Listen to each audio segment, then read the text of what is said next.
Nasib apes menimpa Igede Sutama Senin 21 Maret.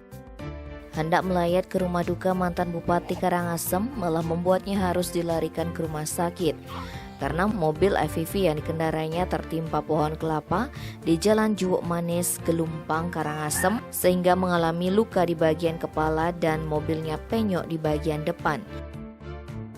Menurut keterangan saksi Niluh Putu, kejadian tersebut berawal saat korban mengendarai mobil FVV melintas di TKP.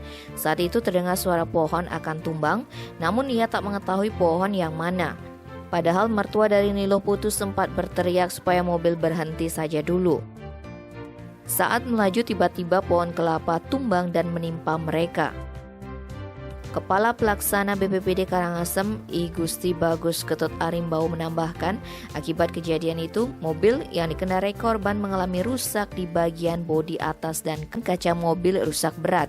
Pada saat kejadian, ada 3 penumpang di dalam mobil, namun yang mengalami luka hanya sopir. Tim Bali Express melaporkan.